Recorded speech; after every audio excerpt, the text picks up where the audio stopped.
حضرت حکیم الامہ مولانا اشرف علی تھانوی رحمہ اللہ تعالیٰ کو حضرت ڈاکٹر عبدالحی صاحب رحمہ اللہ نے خط لکھا، مسئلے لکھے نا، حضرت یہ مسئلہ، یہ ٹینشن، یہ پریشانی، آپ دعا فرمائیں۔ تو انہوں نے لکھا، افسوس ساری ناشکری کی باتیں لکھی ہیں، شکر کا ایک جملہ بھی بولو نہیں لکھا۔ پہلے شیخ اس طرح کے ہوتے تھے کہ آپ کے اندر جو فالٹ ہے نا اس کی اصلاح کرتے تھے، اب بھی ہوتے ہیں، بہت سے لوگ اچھے ہیں، لیکن بہت سے ڈرامے بازی بھی آ گئی ہے اس میں۔ آج ایک آدمی نے مجھے بتایا کہ اچھا بھلا ایک رشتہ ہو رہا تھا میرا، تو لڑکی کے ابا جو ہیں ان کے کوئی شیخ، ان کے کوئی بزرگ ہیں، ان لڑکی کے ابا نے بزرگ سے پوچھا میری بیٹی کے لیے فلاں کا رشتہ آ جائے، بزرگ نے استخارہ نکال کے منع کر دیا۔ یہ بھی ایک مبالغہ ہے، غلو ہے۔ اپنے بچوں کی شادی میں اپنے شیخ سے پوچھنے کی آپ کو ضرورت؟ دیکھو شیخ پیر و مرشد کا مطلب کیا ہوتا ہے، وہ آپ کو اللہ اللہ سکھائے، آپ کو دین کی باتیں سکھائے، آپ اس سے شریعت سیکھو، اللہ سے تعلق سیکھو۔ شادی بھی اپنی مرضی سے کرو، آپ ہر چیز میں شیخ سے پوچھا جا رہا ہے، تو بھائی وہ آپ کے گھر کے حالات آپ سے زیادہ نہیں جانتا۔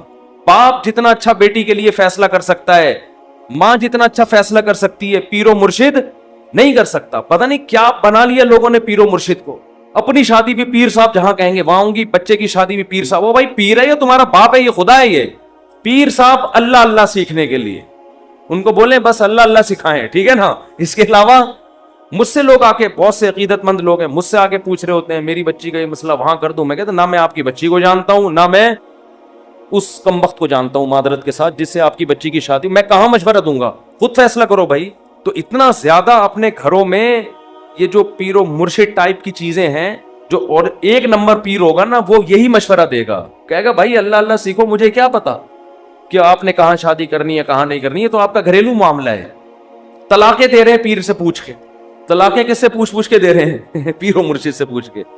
تو کہاں سے کہاں بات چلی جاتی ہے۔ تو میں یہ عرض کر رہا تھا، دیکھو مخلوق کے سامنے رونا، رو لیتا ہے انسان، کبھی پریشان ہوتا ہے تو رو لیتا ہے، ہر ایک میں توکل برداشت ایک جیسی نہیں ہوتی، لیکن اللہ کو مخلوق کے سامنے رونا پسند بولو نہیں ہے۔ میری عادت ہے، میں اپنے بھی کچھ معمولات کبھی کبھار بتا دیتا ہوں، کبھی اللہ نہ کرے کوئی بیماری آئے، اللہ نہ کرے، تو میں کبھی دعا کی درخواست بھی مسجد میں اعلان نہیں کرواتا۔ جیسے 8-10 سال پہلے مجھے ملیریا ہو گیا تھا، کافی بھی رمضان میں ہوا، کافی بیمار، اور ملیریا بھی اپنی حماقتوں سے ہوا، احتیاط نہیں کی، اور ہو گیا تو بھی ٹیسٹ نہیں کرایا۔ فنٹر گیری چل رہی تھی اس وقت، تھوڑی انسان ذرا اور ینگ ہوتا ہے تو فنٹر پنا اس میں زیادہ ہوتا ہے، ٹیسٹ کروا لیتا ہے، ٹائم پہ علاج ہو جاتا تو مسئلہ نہیں بنتا۔ بخار ہوا، اتر رہا ہے، چڑھ رہا ہے بخار، فنٹر گیری میں ہی ہم زندگی گزار رہے ہیں، وہ بہت ہی خطرناک ہو گیا۔ یہاں مؤذن، میں مارکیٹ سے شارٹ ہو گیا، 10-12 سال پرانی بات ہے۔ مارکیٹ سے جب بھی کوئی چیز شارٹ ہوتی ہے جو ہر وقت اویلیبل ہو تو لوگوں کو ٹینشن ہوتی ہے۔ مؤذن صاحب نے یہاں اعلان کر دیا امام صاحب کی طبیعت بہت خراب ہے، تمام حضرات سے دعاؤں کی درخواست۔ میں نے مؤذن صاحب کی کھچائی کی، میں نے کہا میں نے آپ کو کہا ہے کہ آپ پبلک کو بتائیں کہ امام صاحب کی طبیعت خراب ہے، کیا ضرورت ہے شور مچانے کی؟ طبیعت کا ٹھیک ہونا، طبیعت کا خراب ہونا، یہ سب چیزیں نیچرل ہیں، نارمل ہیں، کبھی ٹھیک ہوگا، کبھی خراب ہوگا، کبھی مرے گا، کبھی جیے گا، ہر چیز کی مسجد سے اناؤنسمنٹ۔ پھر لوگوں کے فون آنا شروع، سنا ہے آپ بیمار ہو گئے، وہ ایک درد سر بن جاتے ہیں انسان کے لیے۔ صرف ان لوگوں کو انسان بتا دے، اپنے چند بزرگوں کو جن سے اسپیشلی دعا کی درخواست کی جا سکتی ہے، بھئی طبیعت خراب ہے، آپ سے کہہ رہا ہوں کہ آپ میرے لیے دعا کریں۔ شور مچانے کی، لوگوں میں پبلش کرنے کی اس کو کی ضرورت نہیں ہے، یہ اللہ کو پسند نہیں ہے یہ عادتیں۔ آج اب دیکھو آبادی بڑھ رہی ہے نا، میں ہر نماز میں کوئی پرچی آ رہی ہوتے، میرے فلاں کا بیمار ہے ان کے لیے دعا کرا دیں، میرے چچا کی طبیعت خراب ہے ان کے لیے دعا کرا دیں، میرے فلاں کا انتقال ہو گیا ان کے لیے دعا کرا دیں۔ اس کا کیا ہوتا ہے، میرے دماغ میں ان کا نام رکھنا مشکل ہو جاتا ہے۔ نام رکھنا کیا ہو گیا، الحمدللہ اللہ کا گلے کا توخ، ایک توخ ختم ہو گیا۔ تو ایک دن ایسا ہوا، فجر کے بعد پرچی، ظہر کے بعد پرچی، اب میں پوری نماز میں بندے کا نام دماغ میں رکھا ہوا ہے کہ وسیم سجاد جو حلیم کی دیگ والے ہیں ان کی طبیعت سیٹنگ چل رہی، نماز کے بعد دعا کرانی، کیونکہ نہیں کرو پھر لوگ ناراض ہوتے ہیں، آپ کو بولا تھا ان کے لیے دعا کراؤ۔ یا تو پرچی وہاں لے جا کے رکھ دیں نا, زبانی میں اور ٹینشن. ایک دن ایسا ہی ہو گیا, مجھے پاس ایک ظہر میں ایک صاحب آئے کہ جی وہ فلاں کی طبیعت خراب ہے. میں نے کہا یار میں ہول سیل کے حساب سے دعا مانگ لوں گا, اے اللہ جس کی بھی طبیعت خراب ہے ٹھیک کر دے یا عافیت سے اٹھا لے. یہ تو نہیں میں نے کہا خیر ٹھیک کر دے اس کو, اور جو دنیا سے جا چکے ہیں اللہ ان سب کی, یہ تو چلتا رہے گا بھائی, کوئی مرے گا کوئی جیے گا. امام کو کیا مرغا بنایا ہوا ہے, کیا بنایا ہوا ہے آپ لوگوں نے امام کو, پورے محلے کی رپورٹیں اس کو, ہر گھر میں وہ فلاں بیمار فلاں. میں نے کہا, انہوں نے کہا نہیں اجتماعی دعا میں یہ ہوتا ہے اللہ ہو سکتا ہے کسی کی سن لے, اللہ ہو سکتا ہے کسی کی سن لے. شاید وہ ادھر کونے میں ایک بندہ بیٹھا ہوا اس کی ٹھا کر کے اوپر. میں نے کہا دیکھو دعا اس کی زیادہ قبول ہوتی ہے جو درد دل سے مانگتا ہے, اور درد دل سے آپ کے ریلیٹو مانگیں گے. کسی کو کیا پتا کہ سجاد حلیم والا کون ہے, وسیم کباڑ والا کون ہے, سلیم گولے گنڈے والا کون ہے, اور شریف پنچر والا کون ہے, کسی کو کیا پتا یار. جب اس طرح دعائیں مانگیں گے لوگ کہیں گے اللہ ہے ٹھیک کر دے, تیری مرضی, نہیں بھی کر تو کوئی اتنی بڑی ٹینشن والی بات نہیں ہے. آپ اپنے خاص محبت والے چاہنے والوں کو بتایا کرو, کوئی بزرگ ہیں جن سے تعلق ہے, یا امام سے خود کہہ دو کہ مفتی صاحب میرے فلاں کی طبیعت خراب ہے آپ دعا کر دیں, کیونکہ آپ کو عقیدت ہے امام صاحب سے شاید ان کی دعا, تو انسان کھڑے کھڑے وہی دعا کر دے. یہ سنت ہے. صحابہ نبی کے پاس آ کے یہ نہیں کہتے تھے کہ مسجد نبوی میں فلاں کے لیے دعا کروا دیں, صحابہ یہ کہتے تھے یا رسول اللہ آپ میرے لیے یہ دعا کر دیں. نبی اسی وقت کھڑے کھڑے ان کے لیے دعا کرتے تھے, اور بہت دفعہ سامنے قبول بھی ہو جاتی تھی. نبی صلی اللہ علیہ وسلم نے ایک دفعہ ارشاد فرمایا کہ میری امت کے 70,000 لوگ بغیر حساب کتاب کے جنت میں داخل ہوں گے جو اللہ پہ بہت زیادہ توکل کرتے تھے. تو ایک صحابی کھڑے ہوئے حضرت عکاشہ مجمع میں, انہوں نے کہا یا رسول اللہ میرے لیے دعا کر دیں, میں بھی انہی میں سے ہوں. یہ نہیں کہا یا رسول اللہ میرے لیے 27ویں رات کو سب کے سامنے دعا کروا دیے گا, بس یا رسول اللہ آپ میرے لیے بھی دعا کر دیں. آپ نے فرمایا اللہ اللہم اجعل عکاشۃ منہم, اے اللہ عکاشہ کو بھی ان لوگوں میں شامل کر دے. جب حضرت عکاشہ کی دعا نبی نے مانگی صحابہ کو تو جوش پیدا ہو گیا. ایک اور صحابی کھڑے ہوئے, یا رسول اللہ میرے لیے بھی دعا کر دیں کہ اللہ مجھے بھی ان میں سے کر دے. آپ نے فرمایا سبقک بہا عکاشہ, عکاشہ سبقت لے گئے. کیا مطلب, حدیث کا مفہوم کیا ہے کہ اللہ نے یہ فضیلت اس کے لیے رکھی تھی جو اس فضیلت پہ بہت زیادہ حریص ہو, اور یہ حرص عکاشہ میں ہے کیونکہ انہوں نے کسی اور کے کھڑے ہونے کا انتظار نہیں. یہ بذریعہ وہی نبی کو پتا چلا نا کہ یہ اللہ اسی کے لیے قبول کرے گا جو پہلے نمبر پہ کھڑا ہو کے دعا مانگے گا, دوسروں کے لیے آپشن نہیں ہے. تو نبی سے تو ڈائریکٹ درخواستیں کی گئی ہیں. اس طرح علماء سے کہنا چاہیے کہ حضرت میرے فلاں کا مسئلہ ہے, یہ دعا کرا دیں, یہ کر دیں آپ دعا, تو یہ ٹھیک ہے. لیکن اجتماعی پرچیاں دے کے دعائیں کبھی کبھار ٹھیک ہے, اس کا معمول بنانا ٹھیک نہیں ہے. اپنے غم کو کس کے سامنے بیان کریں, اللہ کے ساتھ. اس کو پبلش کرنا آج فلاں کے ساتھ یہ مسئلہ مجھے اچھا نہیں لگتا, کبھی ذرا سی طبیعت خراب ہوئی, ملیریا ہو گیا تھا, تو یہاں پھر دعائیں شروع, مفتی صاحب بیمار, مفتی صاحب بھائی اللہ کے سامنے بیان کرو, کیوں پبلک, پھر تبلیغ ترس کھا رہی ہے. اچھا نہیں لگتا کہ کوئی آپ پہ آ کے ترس کھائے, بیچارہ کہے آپ. لوگ کہیں گے مفتی صاحب بیچارے, مجھے تو اچھا نہیں لگتا بھائی, مجھے آ کے کوئی کیا کہے, بولو بیچارہ. بھائی ہم تو بیچارے نہیں, ہم اللہ کے سامنے بیچارے ہیں, آپ کے سامنے فنٹر ہیں ہم. ایسے ہی رہو, تو کون ہے اور کیا ہوتا کون ہے, ہمیں بیچارہ. ایک شاعر کا شعر ہے بڑا زبردست, اللہ بچا کے رکھے استغنا کے ساتھ ہی رکھے. لوگوں کے سامنے کمزوری ظاہر کرنا, ہمارے فرماتے کوئی دوا بھی کھاتے ہو نا لوگوں سے چھپ کے کھایا کرو. کوئی بھی دوا کھا رہے ہو, لوگ اپنی بیماری لوگوں کے سامنے ایسے نکلو, یہ کوئی بیماری نہیں, فٹ فاٹ, بے شک چھپ کے کچھ بھی کھا رہا ہو, ٹھیک ہے نا, لوگوں کے سامنے مت غم کو ظاہر کرو. تو ایک شاعر نے بڑی اچھی بات کی ہے, رہبوتک خیر من رحموتک, کہ لوگ تجھ سے ڈریں. یہ بھی غلط ہے نا, ظالم سے لوگ ڈرتے ہیں نا, لوگ تجھ سے ڈریں, لوگوں کے دل میں تیرا خوف ہو, یہ غلط ہے. لیکن اس سے بہتر ہے کہ لوگ تجھ پہ ترس کھائیں. نہیں آ رہی بات. دیکھو دو غلط چیزیں ہیں, لوگ آپ سے ڈریں، یہ بھی کیا ہے؟ غلط. یہ تو ظالم ہونے کی علامت ہے نا، ظلم کر رہے ہو آپ، لوگوں کو ڈرا رہے ہو. لیکن اس نے کہا یہ غلط ہے، مگر اتنا نہیں جتنا یہ غلط ہے کہ لوگ آپ پہ ترس کھائیں. یہ زیادہ غلط ہے، یہ آپ کے کمزور ہونے کی، یہ آپ کے بے عزت ہونے کی دلیل ہے. ظالم کی بھی عزت ہو جاتی ہے، ڈر سے ہوتی ہے. مظلوم جس پہ ظلم ہو رہا ہوتا ہے نا، اور وہ رو رہا ہوتا ہے ظالم کے سامنے، اس کی معاشرے میں عزت نہیں ہوتی. اور عزت بڑی چیز ہے. تو ہاں، ہر ایک کو ایک ہی لاٹھی سے نہیں ہانکنا چاہیے.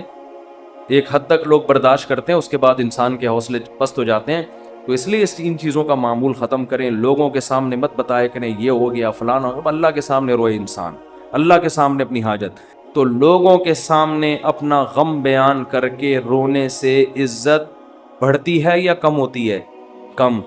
اللہ کے سامنے رونے سے، اپنا غم بیان کرنے سے عزت کم نہیں ہوتی، بلکہ اللہ کی نظر میں عزت بڑھ جاتی ہے. ہمارا معاملہ الٹا ہے، پبلک کے سامنے روتے ہیں اور اللہ کے سامنے روتے ہوئے ہمیں شرم آتی ہے. میں نے دیکھا لوگ دعا میں منہ پہ ہاتھ رکھ لیتے ہیں اگر ان کو کبھی رونا بھی آ رہا ہو. بھائی کھلے عام رو، کوئی مسئلہ نہیں ہے، یہ اللہ کے سامنے رو رہے ہو. ہاں، لوگوں کو دکھانے کے لیے مت رو. آج کل ٹیلی ویژن میں اس قسم کی چیزیں بھی موجود ہیں، پروگرام چل رہے ہوتے ہیں رونے کے، اشتہار لگے ہوتے ہیں ہمارے ہاں، رو رو کے دعائیں مانگی جائیں گی. آدمی حیران ہوتا ہے، تم نے پہلے سے ہی اشتہار لگا دیا اور بالفرض تمہیں رونا نہیں آیا تو پبلک کہے گی تم نے اعلان تو یہ کیا تھا رو رو کے دعائیں مانگی جائیں گی، کم بخت رو کیوں نہیں رہا ہے اب؟ تو یہ ناٹک اور یہ ڈرامے اللہ کو پسند نہیں ہے. اور کمال کی بات یہ کہ ہمارے نبی نے فرمایا اللہ سے رو کے دعا مانگو. رونا نہ آئے تو ٹینشن کی بات نہیں ہے، رونے والی صورت بنا لو، انداز رونے والا ہو، اسٹائل رونے والا ہو، جیسے بھکاری مانگ رہے ہوتے ہیں. دیکھو، رونا نہ آئے اور انداز رونے والا بنا لے، یہ رونے سے بھی زیادہ بہتر ہے.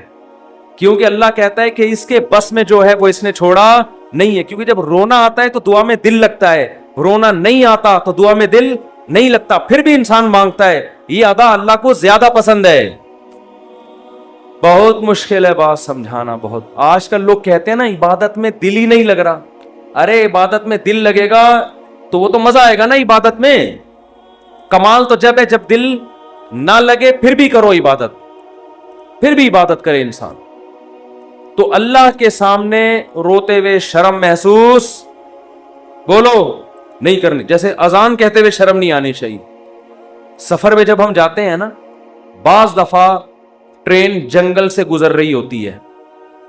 علماء کہتے ہیں کہ اگر ایسی جگہ نماز پڑھنی ہے جہاں قریب میں کوئی محلہ نہیں ہے، اذان نہیں ہوئی ہے، تو فرض نماز کے لیے پھر آپ کو کیا اذان کہنی ہے، وہاں اذان پڑھنی ہے. اب میں نے وہاں نمازیوں کو بھی دیکھا، ان کو اذان دیتے ہوئے شرم آ رہی ہوتی. ٹرین میں اذان دیتے ہوئے لوگ کیا کہیں گے؟ ملا. لوگ کیا کہیں گے؟ ملا کہیں گے. ابے یہ تو پورا ملا نکلا. ہمارے محلے میں ایک صاحب کا رشتہ ٹوٹا اسی چکر میں. اچھا بھلا نوجوان، فٹ فاٹ، کھاتا پیتا، خوبصورت آدمی.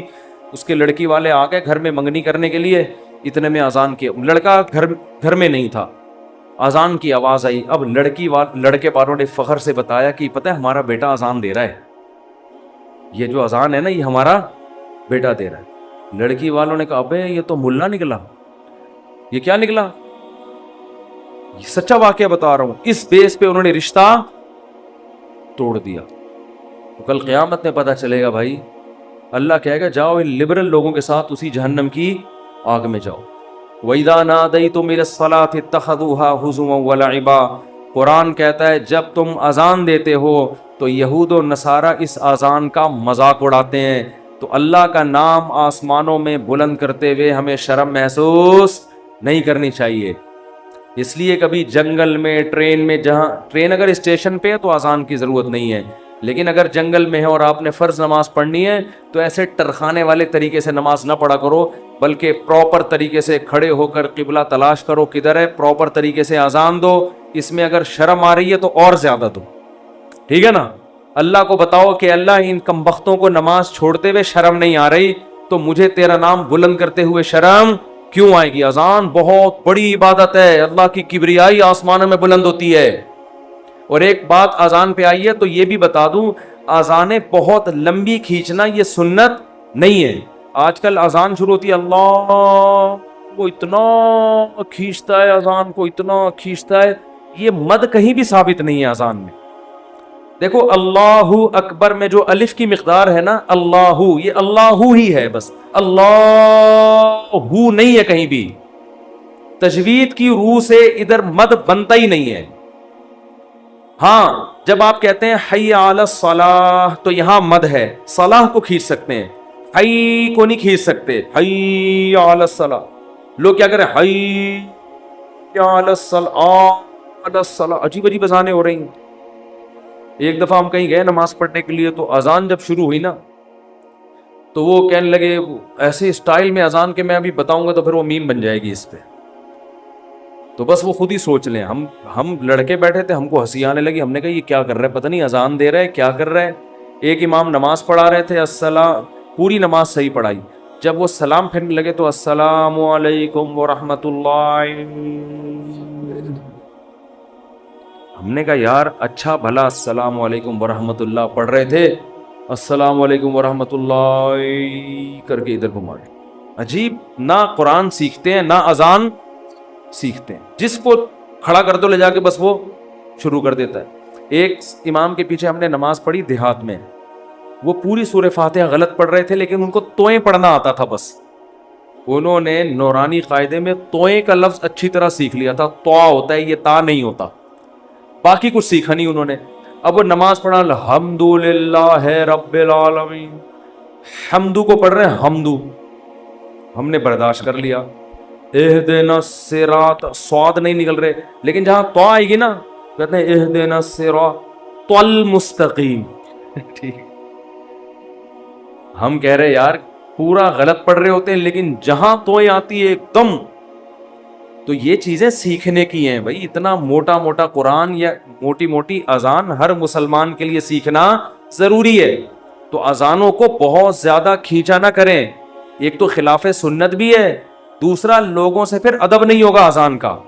اذان کے وقت خاموش رہنا چاہیے، اذان کو غور سے سننا چاہیے. جب آپ اتنی لمبی کھینچو گے اذان تو پھر کہاں اس کا ادب ہوگا.